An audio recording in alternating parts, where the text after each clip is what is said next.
Saturday. It's spinny Saturday. Kai's getting it going. I'm trying to. It's harder when I'm talking. But we're here. Three-man weave. Field of 68's best bets here on YouTube and Twitter, streaming live on Twitter as well.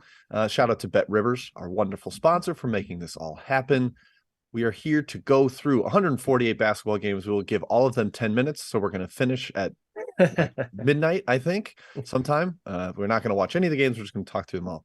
No, we're not going to do that. We're going to hit as many as we can, though. Kai's my chat star today. So, folks, pester him with your questions. Sorry, I'm condemning you to a world of hurt there, Kai. I can handle it. Let's start with quick takeaways from Friday, or you can even go back to Thursday if you want, since we did not have a best bets show yesterday. Matt, I'm going to you first. Some good late night action, Jim. I was loco for Lobos. Overtime dub for the host there at the pit. Very impressive Boise State, though. Like, this team had been a quiet ATS machine lately. They got up big in that game. I think they're all the way legit. Crazy to think that this team is better than last year's or any of the prior years that Mr. Rice has fielded there.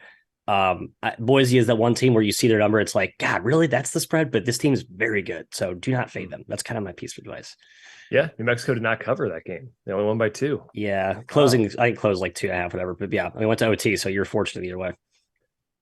Well, you're not. If you're sorry, on one way, I should say. Yeah.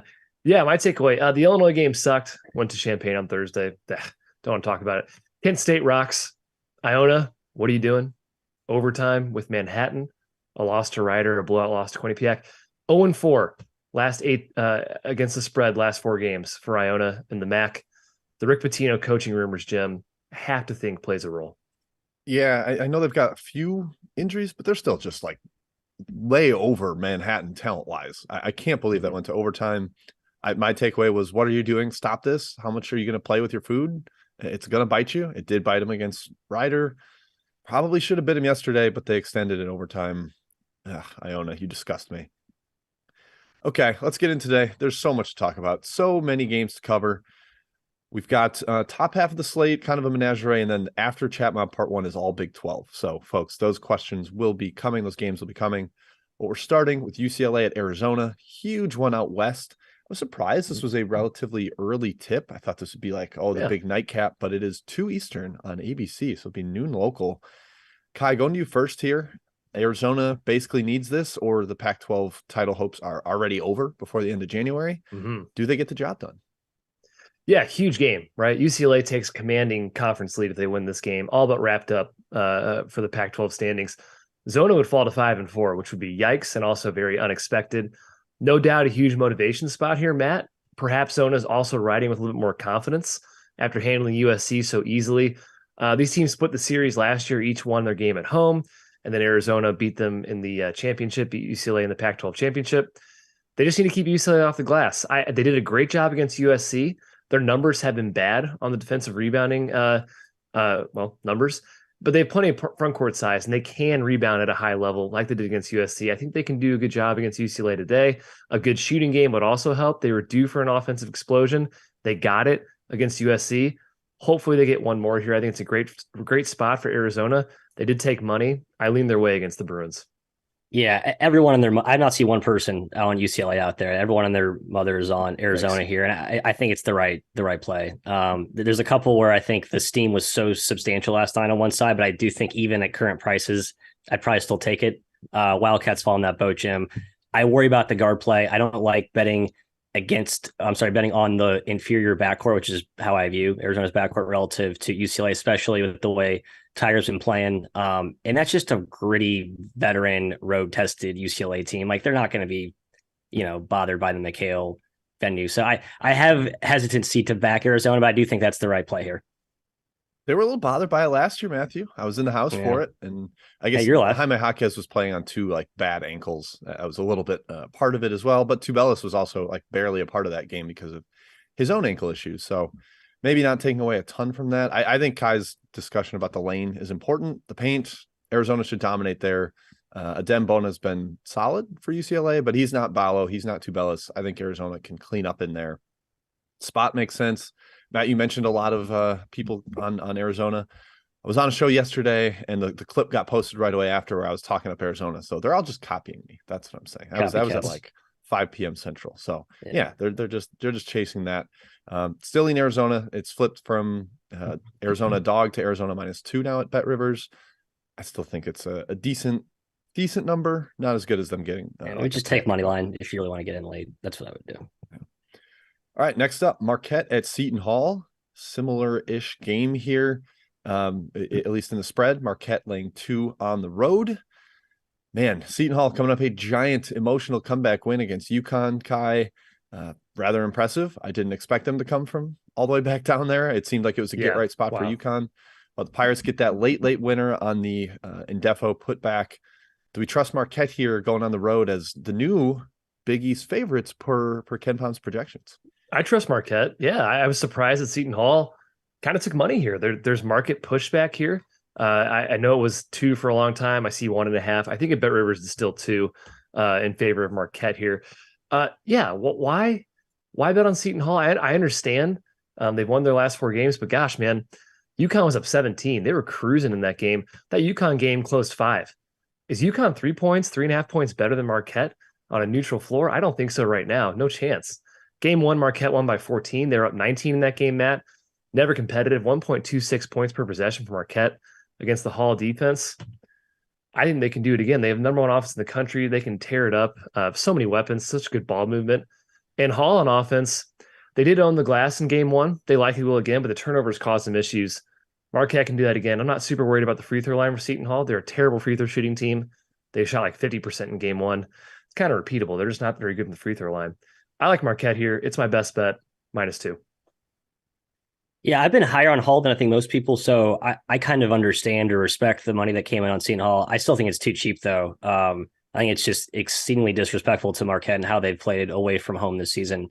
I would lean that way. Like, I think this is kind of just a don't overthink it. This feels a little too short. Now Seton Hall's playing better, but I think it's a little too short. I'd take Marquette here. Yep, I would too. I think they can force turnovers. I know Seton Hall can probably beat them up on the glass. They just had a game-winning offensive rebound, and Marquette's a terrible defensive rebounding team. That's Seton Hall's best route to offense right now. Mm-hmm. But I think Marquette kind of runs them over in every other aspect of the game. That offensive ball movement is so gorgeous. Kolek and Iguodaro, just like the incredible 2-man game. I love when they're dishing back and forth. Kolek's hitting pocket passes, and then that doesn't even count in Cam Jones, who's their leading scorer. Marquette's just still weirdly, like maybe vaguely undervalued, but Seton Hall's figuring some things out. But it's Golden Eagles for me there. Next up, it's our Tigers, Kai. Alabama at Mizzou. I'm actually going to go to Matthew first here to try to get the rational outsiders take. Yes, and then, please. Kai, you're gonna hammer with your bias coming in. Mizzou has taken money here. It's bet down from 6 to 4.5. Alabama, the road favorite.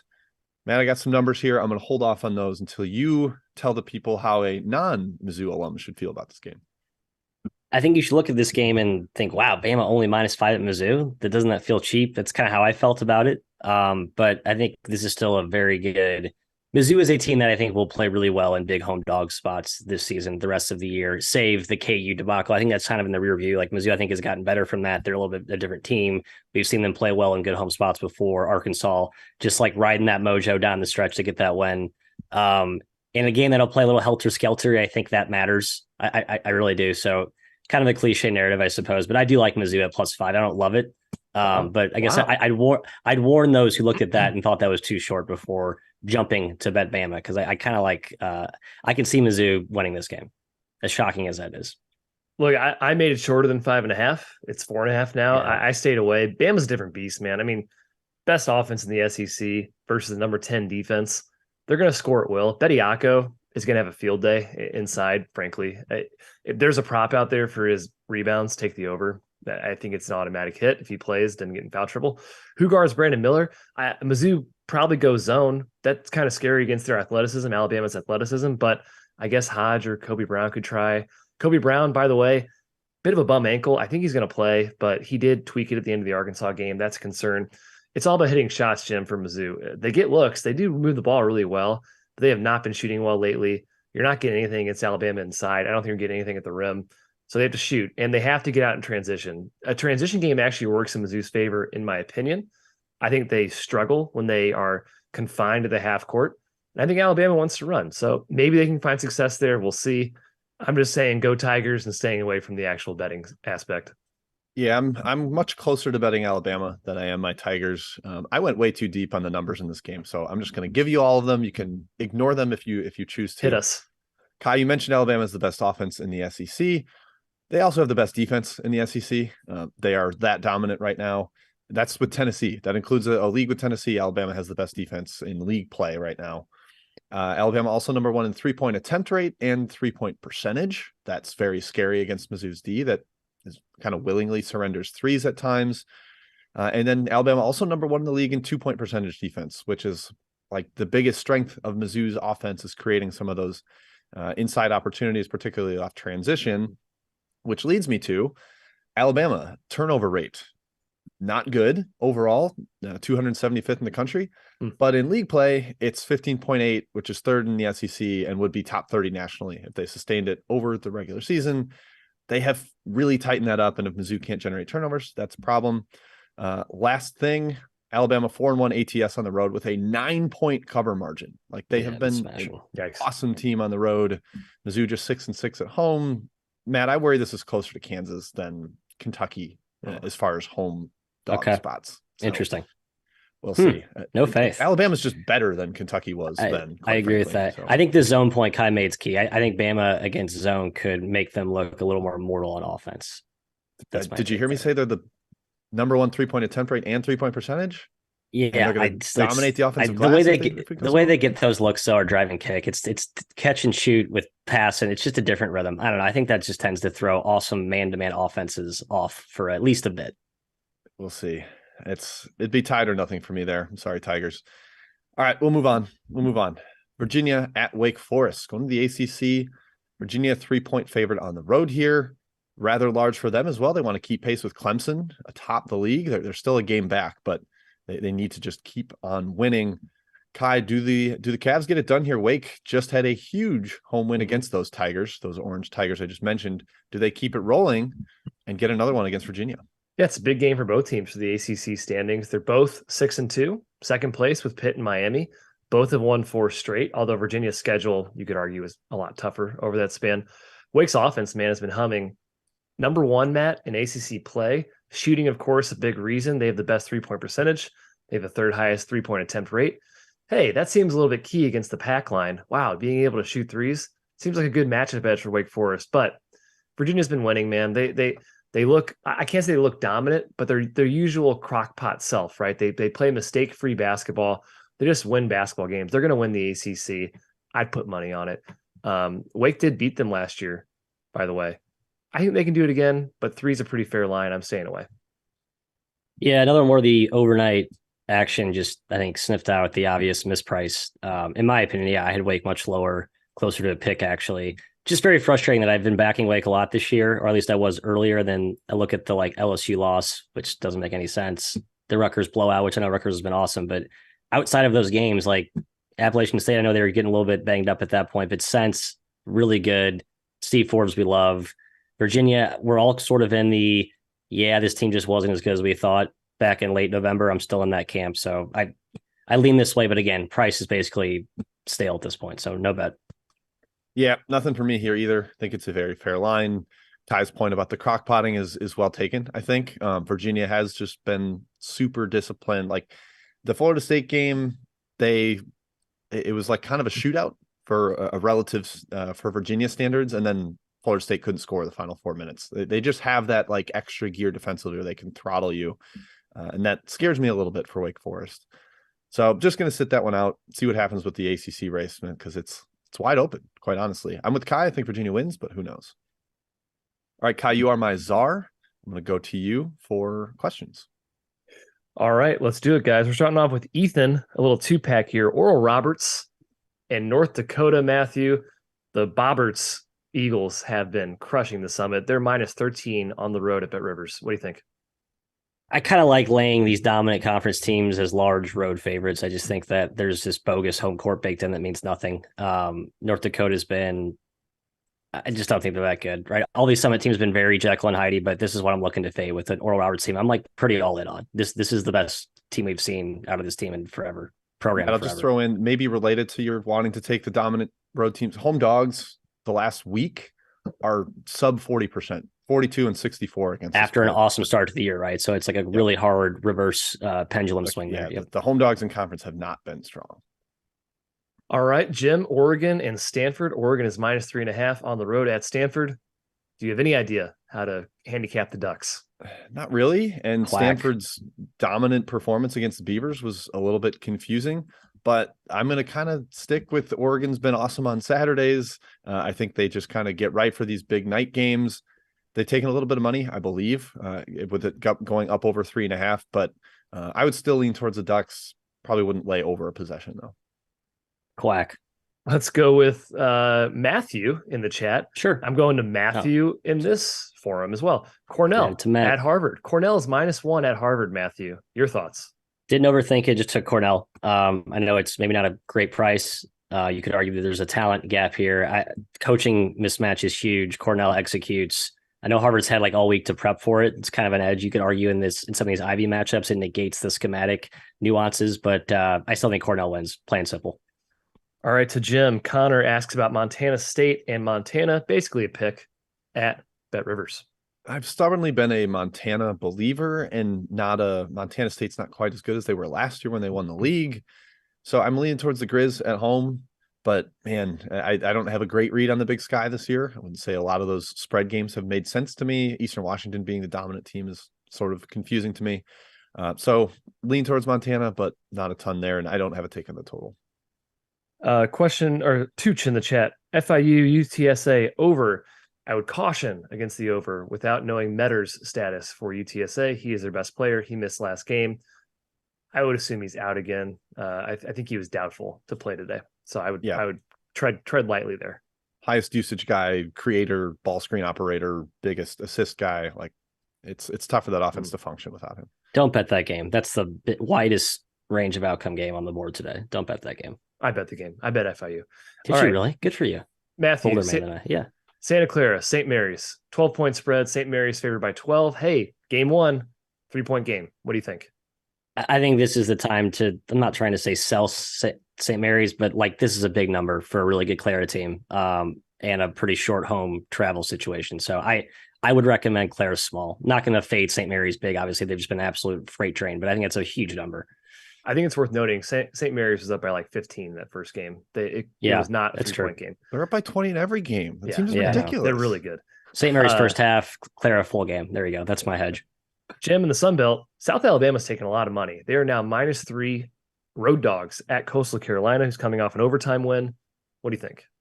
Probably has something to do with it, that the overtime factor. But I think Coastal's more competent than this line gives them credit for. I would have this closer to a pick 'em. I'm surprised South Alabama's taken so much money. It'd be the chance for me, Kai. Staying with Harry, Matthew, in a Sun battle, Stetson and Jacksonville State.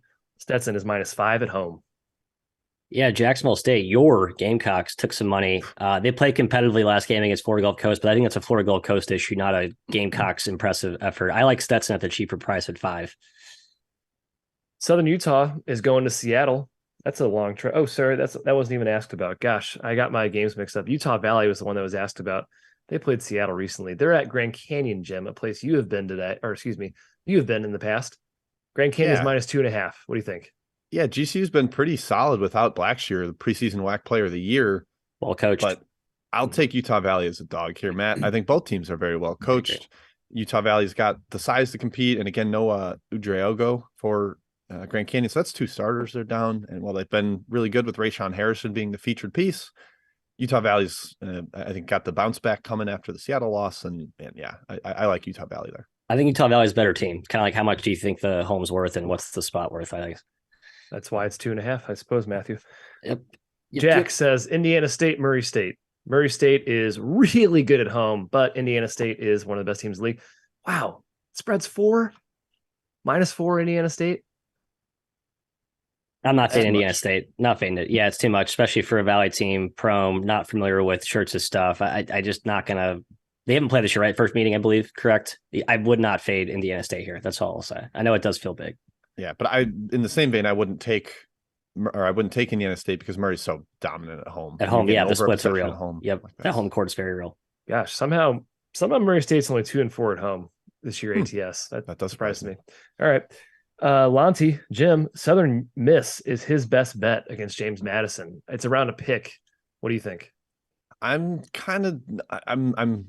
sitting out on sides with Southern Miss while Neftali Alvarez gets back in there. He's coming back from his foot injury that kept him out like a ton of last year, and he missed a lot this year. He was really bad in his return, like super rusty. But I do like the over here. I think there's a ton of points. Both these teams have been playing some of these slower Sunbelt squads, and now they're kind of going to unleash with each other, play a little bit of a track meet. James Madison's got Vado Morse back. He loves to run. So, yeah, I like the over, but side I don't have a strong take on. I like JMU on the side. I think they get it done after the OT. Matt, would you lay 18 points on the road with Gonzaga at Pacific? This question's from Alec. It's up to 18? It was 15 and a half when I was watching. Okay, yeah. No, I wouldn't 18. 15 and a half. I think, Jim, our guy Tim Murray had the right handicap here. Just Gonzaga off the LMU loss. Pacific's not that good. I just think you get Gonzaga and a guaranteed highly motivated spot on the road. Yeah, Gonzaga's also not very good. So. Right, I know. I think they're still 18 points better than Pacific, though. I do. Even this Gonzaga. Jim, the other part of Alex two-pack here, NC State at UNC, a game that did not make the rundown. There's a lot of good games today. UNC owns NC State. I think they're like 35-7 in the last 42 meetings, something like that. What do you think? NC State's been like not really whack-a-mole because I haven't bet their games, but every time I think I have a read on them, I look at the score and I'm like, wow, that's not at all what I expected. Interesting backcourt matchup here. I think there's a chance NC State has a better backcourt. Davis has been all-American level, but Caleb Love's stats in conference play are terrible, like terrible through 8 games. I think NC State kind of takes advantage of that. As long as Baycott doesn't go too nuts inside, which he probably will because NC State's missing bigs, I actually kind of lean towards NC State guy. Yeah, Nance back last game. Didn't look great, but kind of notable. I mean, that could be a huge edge up front. All right, I'm holstering the rest of these. We got a bunch. It's a big slate today. We're going back to the rundown, though. All right, let's talk Big 12. This is Big 12 Corner with the 3-man weave on Field 68's Best Bet, sponsored by BetRivers. Nice. Texas at West Virginia. We're starting. Matt, going to you first here. I like West Virginia. This is a rare sentence for me to utter on this program, but only 1 point favorite at home. There's been a little bit of Texas money.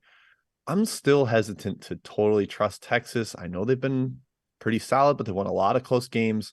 And West Virginia actually got off the schneid last game, got a big home victory. I think they get a second one in a row here. Do you agree? Yes, I do. I'm actually waiting. I'm hoping more Texas money comes in. No, you hit all my points. I'm just a little more on this West Virginia team than most people, and I'm not all the way sold on Texas, and just a good spot to back Texas. We're at that point in the season, Kyle, where the spots I think mean a ton for these big, especially the high level, like Big 12 and Big 10, especially. Big East, obviously, this year's been awesome too, but spots matter, and I think West Virginia has the better spot today. Yeah, Jim said it. They got off the schneid, right? They have a big win against TCU now. They're still top 25 in KenPom. They're very dangerous despite being 1-5 in the Big 12. They need wins. Their resume is very shallow. They could use this win a lot against Texas, who, in my opinion, is still a great team, but they can be beaten. They're just 1-5 against the spread in their last 6 Big 12 games, 2-8 against the spread their last 10. So the value is coming down on Texas. It's not just a feeling. It's actually true market-wise. West Virginia needs to be physical. They need to drag the more talented Texas team into the mud. I tend to think they can, and Texas seems more like a finesse team to me, Jim. That's the vibe I sort of get. Huggins tends to beat finesse teams. They don't have like the big burly big men or like dominant shot blocker types. Like Disu and Christian Bishop aren't like hyper physical type in the paint. Maybe they're a little physical on the perimeter, but yeah, no, I'm with you. I think West Virginia can kind of muck this game up. I love the point you hit on being 2-8 against the spread last 10. That roughly coincides with Mr. Beard exiting stage left. Yep. And yeah, that kind of confirms the eye test stuff with this Texas team. I'm with you. I like West Virginia. Matt, you. One more cherry on top. The Trey Mitchell revenge angle to me feels very real, especially coming off the game. He just fouled out against TCU as basically a non-factor. He's just been sitting, chomping at the bit. He cannot wait to hook the horns there. Cannot wait. I like him. Matt's going horns down. 15-yard penalty on the 3-man weave there. That's right. What a ridiculous thing. Sportsmanlike conduct. Yeah. All right. Next up, Baylor at Oklahoma. This is another one I gave out in the contest, Matt, that you talked about that VSiN's got going. I got Baylor at pick because we are able to lock the lines when we send them. That's huge, but it is now -2.5, Kai. The Bears have taken a ton of money. I agree with it. I just think this team's getting right. They're figuring things out. Oklahoma's defense is all under screening, force you to play iso ball. And guess what? Baylor is totally okay with that with their backcourt. So matchup, spot, ascendance of Baylor right now. I like the Bears. Bears, I never left you, man. I'm still fully on this team. I still think they're a contender. Never left. 3 straight wins, 3 straight covers. And let's not forget, they lost to TCU by 1 at home after being up 17. They lost to K-State by 2 in overtime after being up 6. This team could be 5-1 and tied for first in the Big 12 easily. So this team has always been good. They're just now showing it more in an ATS perspective, Matt. We'll say OU's tough, but the talent's not there. They get by being well coached, disciplined, solid defensively. Baylor's offense has been unstoppable in Big 12 play. They have the best offensive rebounding rate, turnover rate, free throw attempt rate. They shoot, score, everything. Keontae George is a star. And while they do have the worst defense in the Big 12, no doubt Porter Moser's cutting schemes can probably slice them up a bit. I'm not really worried about them punishing them on this end. So give me the Bears. 2.5. Yeah, it's getting a little high, but lean their way. Yep. And on Bears still, I worry about, as you mentioned, Baylor's defense. I'm still not all the way sold as fixed. That was always been my concern with this team is offensively, they're going to get it going. They have with their perimeter shot making, all that stuff, but not all the way sold defensively. Worried about Porter Moser in a desperate home spot. But Jim, I think you hit the right side here. I'm kind of mad. I passed that pick last night. Now I'm kicking myself. I didn't take mine too. It's just a categorically more talented team, and I don't think there's like a massive coaching disparity here. Also, short bench with Bonner out, haven't played since Tuesday, extra time off to rest and prepare, excuse me. So I think it does help Baylor a little bit as well. Yeah, Kai, you kind of, your last sentence hit on it. Like, I think Baylor's defensive weakness is you can smash them inside a little bit. If you've got real big physical interior players, that's good, but that's not what Tanner Groves is. He's more finesse, he'd take you outside and shoot. They have a great 2-point percentage offense, but it's not from physicality, it's from execution. And I think Baylor can at least hold up against that a little bit and maybe pack the paint against this Oklahoma team. So yeah, Baylor for me. All right, next up, Iowa State at Oklahoma State. We had a flip on the favorite here, Matthew. Iowa State opened as a short dog. They are now a -1 favorite at Gallagher-Iba Arena. My big question on this matchup, can Oklahoma State avoid turning the ball over? That's always the classic question against the Cyclones. What do you think? This is a think small, win big, quick look at the number. Iowa State, Oklahoma State, just take Iowa State. Better team. They have been for the last 3 weeks. Cisse came back for Oklahoma State last game. He was basically a non-factor. Played 2 minutes. He played 2 minutes. Yeah. He was in no way relevant in that absurdly annoying comeback that the Pokes mounted against our Sooners. I think that was largely an Oklahoma issue, which we've seen them go through massive scoring droughts all year. I know Oklahoma State's defense is still very good without Cisse, but the offense was still porous. They got some, I think, lucky shot making there to kind of carry that run. I'm not an Oklahoma State backer. I just don't believe in it. Iowa State, ride the wave, Kai. Clones. Boom.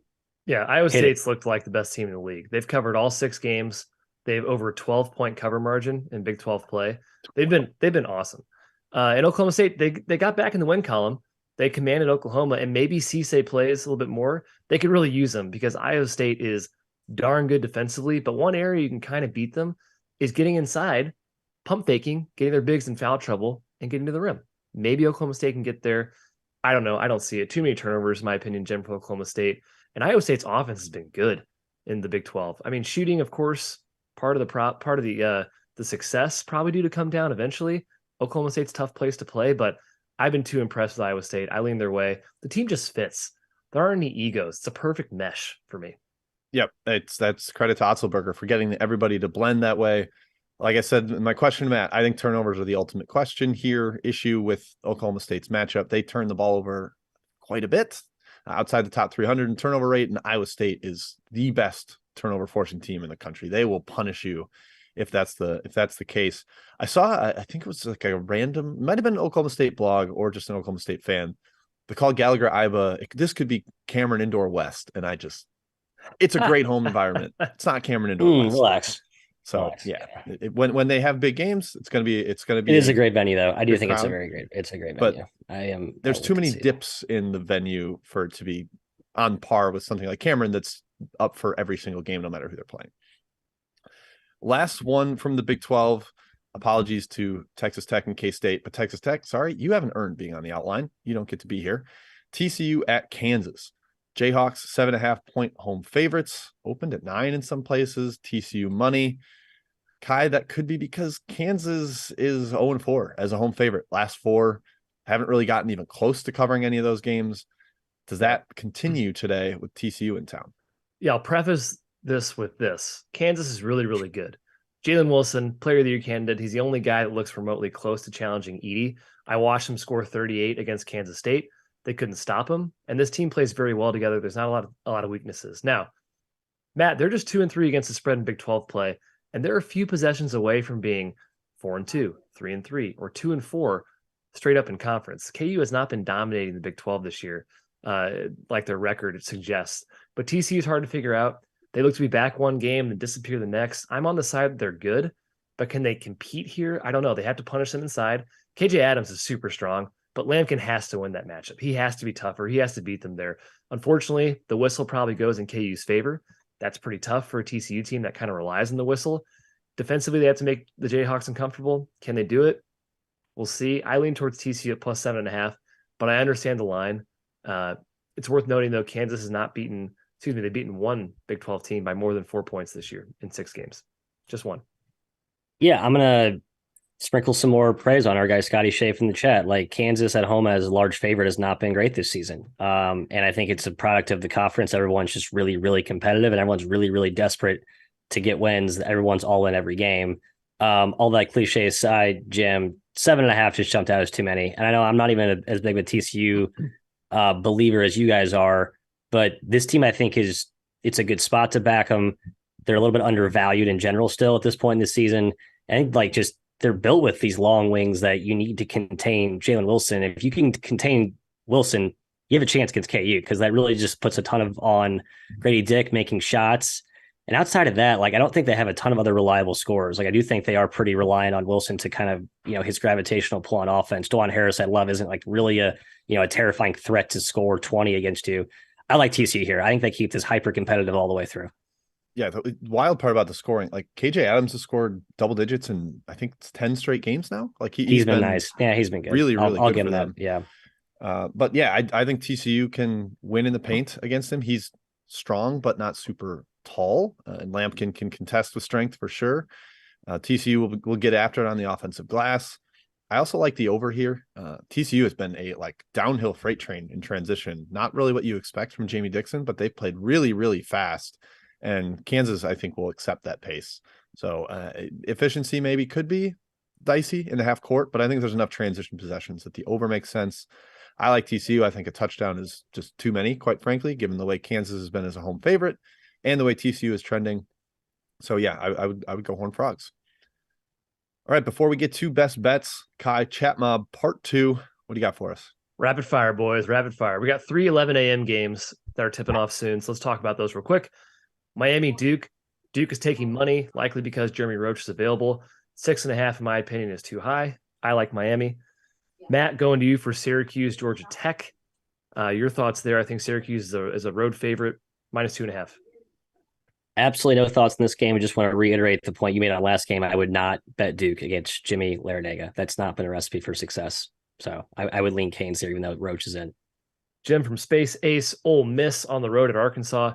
-9.5 for the Hogs. They've taken money. Yeah, the number's too high for me now, but I would lean towards Arkansas. Deshaun Ruffin's supposed to be back for Ole Miss. I just don't know if that matters. He's not the same guy right now. And Arkansas, it just feels like get right home spot. And maybe if they're even at half, Arkansas second half, I think could be worth a look. Matt, back in the WCC, we got San Francisco and BYU. The Dons are -1 at home. I lean BYU, honestly. Just feel like they're the better team here. Not a terrible spot to back them. I like the Cougars. No strong opinion, though. Tough one to read. Jim Graham asks about the Akron, Western Michigan total. It's right around 137. Interesting. Yeah, gut instinct doesn't say I have anything on it. I'll pull up my numbers real quick here. He likes the under. Yeah, I'd probably go under if anything, but I don't have a great take. Western Michigan will play slowly against better teams. Akron is a better team. They're a half court grinder. Yeah, I kind of talked myself into the under there. From Matthew in the chat, Southern Indiana is at SIUE. I would lean towards SIUE at -5.5. Bounce back after Moorhead loss. Southern Indiana, not as good on the road. They're a much better home team this season. Is Yep. they're fully healthy, Edwardsville? Yeah, the SEMO that has the injury. My bad. That's right. Matt, UC Riverside has taken money against your Bows. They are -3 at home. I'm considering backing Hawaii here. I know it's like they've had a weird travel spot here where they've kind of had to go back to the mainland on a shorter turnaround than they're used to, I think, historically. So it's maybe why it could be a situational bet against them. I still like the Bows. I think they're better. Yeah, Poland's back. He played decently well. The money's largely pulling money. Yep. Question about Campbell and Charleston Southern. I took the under in this game. No real feel on the side there. Yep, I agree, Kai. Campbell, I just don't like Charleston Southern favored in Big South games. I don't think they're that good. Yeah, I kind of thought Campbell just made sense. Yep, I'm with you, Jim. Jim, you think anyone's good here? Auburn, -12.5 at South Carolina from Connor. Thoughts? Auburn's been better on the road than I thought, and I think South Carolina is horrible and bad against really good athletes, and Auburn is fully loaded with good athletes. 12.5 is a lot for a road favorite, though. So I would be hesitant to go home run bet there. I'd still lean Auburn. Matt, OG Sales is thinking about back into Paul today. Jalen Terry is out again. Bynum, I assume, is out for Providence. 9.5-point spread. Your thoughts? Yeah, DePaul's been scrappy. I don't think I'd like Providence as a double-digit favorite. It's been bet down to 9.5. I'm not going to back it without Terry, but I think DePaul's the right play here if you're looking to force something. My guy Caleb Murphy returned, had 8 points on 12 shots. That is just Caleb Murphy special. He's a good defender, right? Though I guess he helps on that end, sort of. I don't know. Jim, Scott asks about the battle of the troops. Navy, Army -1.5 at home. Yeah, I lean towards the water troops. I just think they're a little bit better. Navy on the road. Yeah, not much home at all in these matchups. It'd be Navy for me. Like, they've had some weird games. Crazy games, yes. Navy got up like 25 and collapsed, and Army won. So, yeah, maybe live betting is a good move. I lean Navy, too. Yep, that one stuck out as well. Matt from Ethan, do you like anything in Cleveland State, Wright State? Wright State -3 at home against a tough Viking squad lately. Lean Wright State, but I think you're right. That toughness and physicality can be the kryptonite of Wright State, who's a little bit softer up front. So I didn't play it just based on that matchup and based on how well the Vikes are playing lately. Jets Pete, Texas State, Louisiana. I'm on Texas State +3. I don't love it. Mason Harrell, we don't know his status. He's very important to Texas State. They're always hurt. I just like the spot for Texas State, so I can't in good conscience recommend that one necessarily. Jim Tooch asks about Delaware and Drexel. Delaware's taken a ton of money today. They are down to 2.5, I believe, on the road. Those are the smart people. Bet in Delaware. Agree with them. Tried to get in 4.5 for the contest last night. And before I could even email my picks, it was 3.5. So, yeah, it's been early and steady money on Delaware. Jameer Nelson Jr.'s back. That's big time. Kai, you mentioned Ebi Asamoah got banged up last game. Hurt. Yep. I'm okay with that because Kevin Riley, the freshman's been so good lately. So they're not deep, Delaware, but you don't need to be against Drexel. Everyone is on Delaware today. Everyone. Oh, shut up. I'm in Delaware. Me too. I'm with them. And I actually think Drexel's good too. So if I'm on Delaware, I think it's actually a good play because I can't possibly be high enough on Drexel relative to the market, apparently. Matt from Liam, you like both these teams. Vanderbilt at Georgia. Georgia's favored by 4. Yeah, no, nothing for me. It just, when I start to see that minus sign in front of the Georgia side, Mike White, I get a little bit hesitant. I think Vandy is playing better, actually. Yep, I like Vandy. Youngstown on the road at Milwaukee from Nick. Tell you what, I lean towards Milwaukee, but I can't keep up with Youngstown's rating. So I stayed away. Both teams, plus really. 4 points is a lot, I think, on the road. Good. Milwaukee's been playing well, but Youngstown fading them has been tough this year. Yep. Jim, I can't read who this is from. It's who knows. But Ohio State and Iowa has been asked about quite a bit in the chat. Iowa's taken money. The line is now down to 3, likely because Patrick McCaffrey is in today. Yeah, wow. Welcome back, Patrick. Hope his mind's all right for that. Ohio State's been pretty bad lately, really in a rut. You'd think maybe get right home spot here, but the money indicates people are fans of Iowa. I would probably actually tilt more towards Ohio State back home. Although the Chris Holtmann rumors swirling about Notre Dame, maybe that's a distraction. I don't buy that. It'd be Buckeyes for me at the lower number. Matt, NC A&T on the road at William & Mary. -1.5 for the Tribe. Full disclosure, I liked A&T at 3, but it's come down too much. I did too, and I'm a Tribe guy. So this is one where I'm like, hey, all you people that are trying to be on the William & Mary bandwagon that I started a couple weeks ago when it was losing me money and now it's making you money, I'm going to go back the other way. I think NC A&T is just a categorically more athletic and underrated team. They played a tough schedule. I think this A&T team is pretty solid. Jim, Holy Cross from Pat is at Bucknell. 7.5-point dogs. They've been good in the Patriot. Cross. Cross. I like the cross. The Crusaders there. 7.5 is too many. Bucknell had some weird ups and downs in that league. Holy Cross is competent. Not well. I agree. Relative to Patriot competition. I'll take 7.5. Interesting one here. Clemson -1 at home against Virginia Tech. Clemson first place in the ACC. Couture second game back for Va Tech. Matt, any side here? No, this is one everyone and their mother's on Virginia Tech. I understand it. I do lean that way, but I'm not taking it at 1. I respect Clemson, what they've done lately, even with those injuries. Yeah, 3 down to 1. If Dylan Hunter's out again, I think Virginia Chase Tech Hunter? is. Yeah. Chase Hunter. Yeah, I forgot about him. Good call, Jim. Yes. Yeah. Virginia Tech if he's out, but keep an eye on it. All right. A big one we have not talked about yet. Texas Tech on the road at K-State. Tech has taken a bit of money. It's down to 3.5. The Octagon of Doom, Jim. Which way do you lean? Yeah, I buy I think someone in the chat said it feels like a letdown spot for K-State. I actually kind of agree. They've got that huge monster home win against Kansas coming off that. Texas Tech, the only issue is they might be broken. That's my one fear here, Matthew. Jim, I like K-State. I like K-State. First time all year, I like K-State 100%. I know it's like just the biggest fish bet after the win against KU. I like Tim Murray mentioning the never faded team out off a big win, but also a court storm. That was a court storm of all court storms. They're better than Texas Tech. I think they won today. They take care of them. Matt, how about Kentucky? -5, hosting Texas A&M from Michael. Yeah, 2 rocket ships in different capacities. I like Kentucky first half. I just worry about A&M's pressure and depth, maybe catching up to a still not all the way solved, but being solved Kentucky team. I think it's a cheap price to back Kentucky for the first half. I think they come out strong, -2.5. Ed asks about South Dakota State hosting Denver, -10. South Dakota State's looked a lot better recently. Still have guys out, still have Easley out, still have Apple out. I'm still not confident in backing the Jack Bunnies. I hate to say it, but yeah, I don't think Denver's been very good on the road. They have not. So I would lean Jack Bunnies. I also like the over. I think there's a lot of points in that game.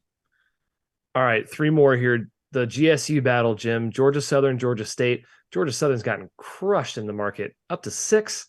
Dwan Odom likely out for Georgia State. Your thoughts? Yeah, I think I've lit enough money on fire with Georgia State this year. Me too. Unfortunately, I'm sick. I'm done. That's that. Like I would have to take it at the current number. I'd have to be on Georgia State, but I'm just gonna sit on my hands and not lose any more on the Panthers. It's an insane price. It really is. Tennessee State at Little Rock. I took Tennessee State. Little Rock had a bunch of guys out and sick last game. They might be back. I'm pretty unlucky with injury guessing. Myron Gardner's the big one. He was sick last game. I bet he plays, but I still like Tennessee State. Tennessee State's like talented. They're competent. Yeah, I like your side. Agree. Tennessee State got up 40-15 on Eastern Illinois and won by 4. Yeah. Come on, Tigers. All right, Matt, last one to you before best bets. Utah Tech hosting New Mexico State, who is 0-7 in the WAC. What? That's a 2-point spread in favor of Utah Tech. I got news for you. This is actually the great segue, Kyle. We'll go right into best bets after this, if you don't mind. I'm going to do a best bet switcheroo, given some injury rumors, concerns. The Jordan Dingle thing for Penn sounds very real. At least I'm too terrified to back Penn. So my best bet was going to be Penn +7. I'm going to scratch that late switcheroo. New Mexico State. I think the money for Utah Tech is insane. I know New Mexico State's been terrible. They played fine for the last 2 games. I think they beat Utah Tech. I'm sorry. This just isn't. I cannot believe I'm catching New Mexico State as a dog against Utah Tech. I'll never forgive myself if I don't bet this. So best bet. Boom. Aggies, lock it in. 2 things for you there, Matt. Cam Gooden, hopefully still out for Utah Tech. Yeah, like I thought he was out for another week or something. Yeah, that's a big part of the assumption, but it's Utah Tech. No one reports. And New Mexico State's been awful defensively in league play, but it's partially because opponents are making 42% of their threes. And like, I just don't buy that continuing. So maybe you get the first Aggies win there in league play. +2 at Utah Tech, kind of coming from an hour away. They just played at Utah Valley, right? It's an easy. Come on, Southern Utah. Southern Utah. It's right next door. St. George. It's fine. Yeah, they lost by 40. I was like, yeah, okay. Southern Utah's good, by the way. Separate discussion. Yeah, they are. All right. Well, that's Matt's best bet. My best bet, reminder, Marquette -2. Eagles taking the short favorite. I don't really believe in Seton Hall. Jim. Yep, 2 unders for me. One is the bet I used in the Contest tweeted it out this morning. South Dakota and Omaha. It's now 143.5. So that's my best bet for field of 68. I got it a little bit higher, but I still think South Dakota's been much better defensively in conference. They're playing very slowly. I don't buy that their defensive numbers are as bad as they were in the non-con. And they had some weird off the court stuff going on then. I think they're a little bit sharper on that end. Omaha willing to play slowly, not a sprint up and down team. So tempo's good there. Hopefully South Dakota's defense doesn't collapse. And the other one, it's going to be an old faithful for me on this program. I wish that the extra board was up for the contest because Texas A&M Commerce would be just probably almost an auto bet for me on the under. They're just different than every Southland team. They want to play slow, half court, grind you down, don't let teams get in transition. That's what every other Southland team wants to do. The under worked out well on Thursday. Going to go back to the well. Commerce in Southeastern Louisiana under 141.5. That is it for today. Right at 11 a.m. Central here. Games are tipping off. So go watch those. Go enjoy. It's NFL. It's a great sports day. It's a fantastic sports day. So hopefully everybody enjoys it. Hopefully everybody wins every single bet. Tough day for the books. Sweet. Yeah. Thank you, Field 68. Thank you, BetRivers. Thanks, Trevor, behind the scenes, our producer. Thank you, Chat Mob. Well done today. We'll see you all on Monday. We'll let you know on schedule.